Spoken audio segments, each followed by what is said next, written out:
22,000 ರೈಲು ಹುದ್ದೆಗಳ ನೇಮಕಾತಿಯನ್ನು ಮಾಡಲಾಗ್ತಾ ಇದೆ. ಹಲೋ ಸ್ನೇಹಿತರೆ, ನಮಸ್ಕಾರ. ಇದೀಗ ನೂರಾರು ಉದ್ಯೋಗಾಕಾಂಕ್ಷಿಗಳಿಗೆ ಸಿಹಿ ಸುದ್ದಿಯೊಂದು ಬಂದಿದೆ. ರೈಲ್ವೆ ನೇಮಕಾತಿ ಮಂಡಳಿ RRB 2025ನೇ ಸಾಲಿಗೆ ಮಹತ್ವದ ಅಧಿಸೂಚನೆಯನ್ನು ಬಿಡುಗಡೆ ಮಾಡಿದ್ದು, ಸಹಾಯಕ ಹುದ್ದೆಗಳ ಭರ್ತಿಗೆ ಅಧಿಸೂಚನೆ ಪ್ರಕಟಿಸಿದೆ.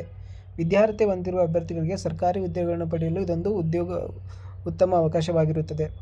RRB ನೇಮಕಾತಿ 2020ರಲ್ಲಿ ಈ ಒಂದು ಅಪಾಯಿಂಟ್ಮೆಂಟ್ಗೆ ನಡೀತಾ ಇರೋ ಜಾಬ್ ಹೆಸರು ಬಂದುಬಿಟ್ಟು ಸಹಾಯಕ ಅಂತ ಹೇಳಿ. ಹುದ್ದೆಗಳ ಸಂಖ್ಯೆ ಟೋಟಲ್ 22,000. ಕೆಲಸ ಮಾಡಬೇಕಾಗಿರೋ ಸ್ಥಳ ಪ್ಯಾನ್ ಇಂಡಿಯಾ, ಎಲ್ಲಾದರೂ ಬರ್ಬೋದು.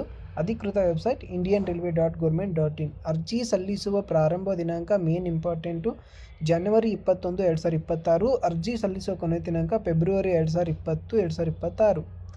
ವಿದ್ಯಾರ್ಹತೆ ಈ ಒಂದು ಸಹಾಯಕ ಹುದ್ದೆಗೆ BE ಅಥವಾ BTech ವಿದ್ಯಾರ್ಹತೆಯನ್ನು ನೀವು ಪೂರ್ಣಗೊಳಿಸಿರಬೇಕು. ವಯೋಮಿತಿ ಅಂದರೆ ಅಭ್ಯರ್ಥಿಯು ಗರಿಷ್ಠ ವಯಸ್ಸು, ಕನಿಷ್ಠ ವಯಸ್ಸು 2026 ಪ್ರಕಾರ 18 ಇರಬೇಕು. ಗರಿಷ್ಠ 33 ವರ್ಷಗಳನ್ನು ಹೊಂದಿರಬೇಕು. ಈ ಅರ್ಜಿ ಶುಲ್ಕವನ್ನು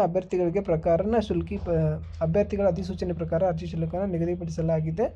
ಒಂದು ಸತಿ ನೀವು ಆಯ್ಕೆಯಾದ ಮೇಲೆ 18,000 ಮಾಸಿಕ ವೇತನವನ್ನು ನೀಡಲಾಗುತ್ತೆ. ಆಮೇಲೆ ಒಂದು ಲಿಖಿತ ಎಕ್ಸಾಮ್ ಆದಮೇಲೆ ಒಂದು ಇಂಟರ್ವ್ಯೂ ಇರುತ್ತದೆ. ವೆಬ್ಸೈಟ್ಗೆ ಹೋಗಿಬಿಟ್ಟು ನಿಮಗೆ ಸಂಬಂಧಿಸಿದ RRB ವಿಭಾಗವನ್ನು ಆಯ್ಕೆ ಮಾಡಿ ಸಹಾಯಕ ಹುದ್ದೆಯ ಅಧಿಸೂಚನೆಯನ್ನು ಓದಿ ಅರ್ಹತೆಯನ್ನು ಪರಿಶೀಲನೆ ಮಾಡಿಕೊಳ್ಳಬೇಕು. ಆನ್ಲೈನ್ ಅರ್ಜಿ ನಮೂನೆಗೆ ಲಿಂಕನ್ನು ಓಪನ್ ಮಾಡಿ ಎಲ್ಲ ವಿವರಗಳನ್ನ ಭರ್ತಿ ಮಾಡಿ ಶುಲ್ಕನ ಪೇ ಮಾಡಿದ ಮೇಲೆ ಅರ್ಜಿ ಸಲ್ಲಿಸಿದ ಅರ್ಜಿಯ ಕೊನೆಯ ಪ್ರತಿಕೆಯನ್ನು ಪ್ರಿಂಟ್ ತೆಗೆದು ಇಟ್ಕೊಂಡಿರಬೇಕು. ಅದು ಮೇನ್ ಇಂಪಾರ್ಟೆಂಟ್ ಆಗಿರುತ್ತದೆ. ಹೆಚ್ಚಿನ ಉದ್ಯೋಗದ ಜಾಬ್ ಮಾಹಿತಿಗಾಗಿ ನಮ್ಮ ಚಾನಲನ್ನು ಸಬ್ಸ್ಕ್ರೈಬ್ ಮಾಡಿ.